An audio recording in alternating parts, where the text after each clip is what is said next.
E aí, moçada, tranquilidade? Professor Antônio Carlos no canal Saber e Cultura, no nosso Direto ao Ponto Língua Portuguesa.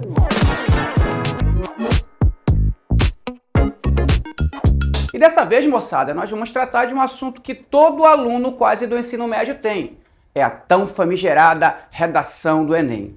Eu conheço aluno que só de pensar em fazer uma redação, ele já pensa que é o Thanos com a própria manopla do poder. Ele já fica assustadérrimo. Meu Deus, professor, eu não sei fazer isso. Como é que faz? Eu digo, calma. A redação não é o bicho de 7 cabeças, não é o dragão da Daenerys, não é nada disso. É uma coisa tranquila de fazer. Você fala a coisa certa no lugar certo. Primeiro, o que tu vais fazer é o chamado texto dissertativo argumentativo. E o que é isso? Isso nada mais é do que um texto em prosa, na modalidade padrão, que você vai defender um ponto de vista. Esse seu ponto de vista se chama tese, tá? Tese é a tua opinião a respeito de algum problema social que atinge a sociedade brasileira, tá? Além da tese, você vai ter que fazer o quê? Vai ter que apresentar os seus argumentos. E o que são os argumentos? Os argumentos são os porquês da tese. Você tem que apresentar uma tese, que é a tua opinião, e tem que apresentar o porquê você pensa a tese. Ou seja, tem que defender a tua opinião. O texto todo gira em torno disso. Eu ter uma opinião e ter argumentos para defender a minha opinião. Segundo, tu não vais fazer um livro, não vais fazer 4, 5 páginas, você vai fazer apenas, no máximo, 30 linhas.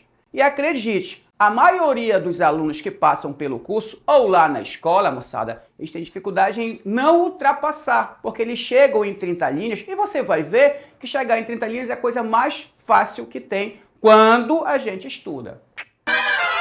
Terceiro, o teu texto dissertativo argumentativo deve ter, em média, 4 parágrafos. Tem gente que faz 5. Eu recomendo 4.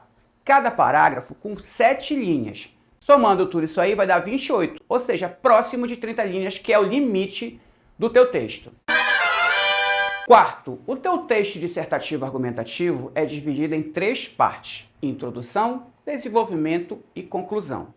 Na introdução, moçada, é onde você vai apresentar a sua tese, a sua opinião a respeito de algum problema social. Professor, o que é problema social? Mano, problema social é só você ligar a TV, ver o jornal e você vai ver violência, desmatamento, violência contra a mulher, violência contra o idoso, descaso na saúde pública. Tudo isso aí, galera, é problema social. É a partir daí que você vai ter que ter a sua tese, a sua opinião. O segundo e o terceiro parágrafo devem estar voltados para a apresentação do argumento. E o último parágrafo, que é a conclusão, ele deve apresentar a chamada proposta de intervenção, que eu chamo carinhosamente de PI. A tua proposta de intervenção, o teu plano de ação que visa amenizar aquele problema social, ele deve conter 5 itens: agente, meio, ação, detalhamento e finalidade. Agente, quem vai fazer a ação? Meio, quais são os mecanismos que esse agente tem para fazer a ação? Ação é o projeto em si, é a coisa que você está pensando em fazer, é a ação. Detalhamento. O detalhamento é uma informação a mais a respeito de um desses itens. Finalidade é o objetivo a ser alcançado com a ação. Repara que todos esses itens, cada um deles vale 40 pontos, é o parágrafo mais caro da redação. Todos eles, quando estão presentes na tua proposta de intervenção, você fecha 200 pontos. Isso aí, galera, foi a estrutura básica, bem básica mesmo, a respeito da estrutura da redação do Enem.